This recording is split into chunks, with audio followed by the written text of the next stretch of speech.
Mukoma, da kuti mundibetsere. Ndiani ane kodzero yekuchengeta vabereki between imimi kana mudzimai venyu? Vabereki vanhu vanenge vachichengetwa. Vabereki venyu kana vabereki vemudzimai? Right, mubvunzo wakanaka. Ndingada kubatsira mhuri yeZimbabwe ndichiti musha mumwe nemumwe une varidzi, ende musha mumwe nemumwe une varume. Varume ndivo vanochengetedza musha, madzimai achibetsera varume mabasa emumusha. Saka naizvozvo iwewe kana ukatora mudzimai wako mumusha mawaberekwa, ndiwo musha wako, ndiwe mugari wenhaka yemumusha wababa vako.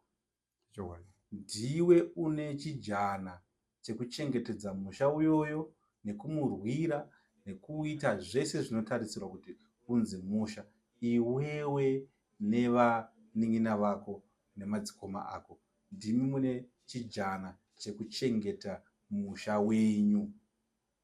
Naizvozvo hanzvadzi yenyu ikaroorwa yaienda kune umwe musha, kumusha kwayaroorwa, varume vemumusha imomo vane chijana chekuchengetedza musha wavo nezvese zviri imomo. Handiti? Saka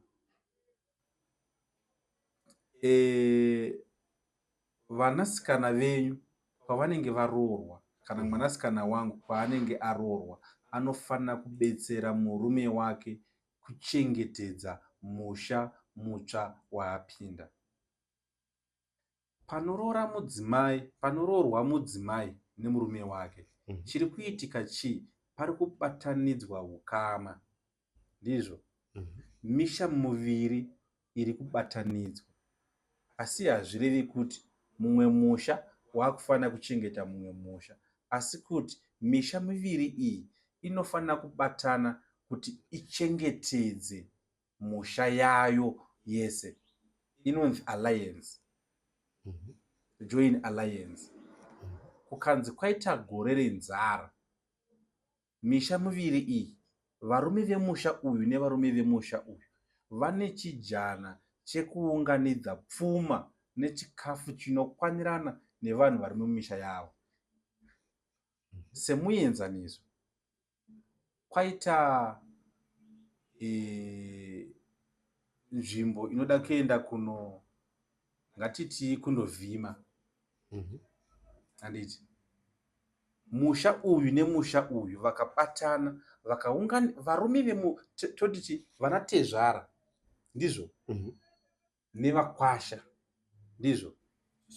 Misha miviri yabatana kai, voti ngatiunganidzei pfuma yedu tindorwisa chimwe chinhu, kana kuti tirwise muvengi ari kutinetsa mumusha, kana kuti tirwise denda riri kunetsa mumusha. Uri kupaona?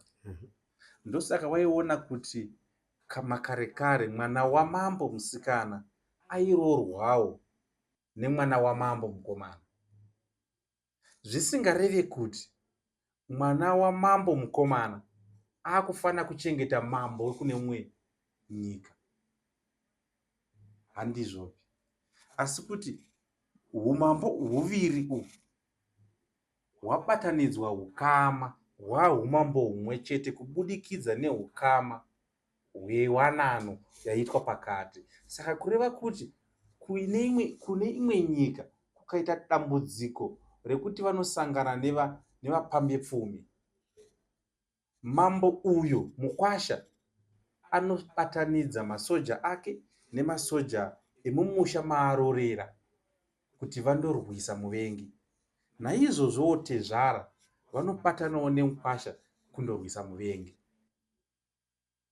Zvikada pamwe pane mumusha matezvara maita goridhe, asi tezvara havana maresources anokwana kana kuti zvikwanisiro kuti vachere goridhe riri mumunda mavo.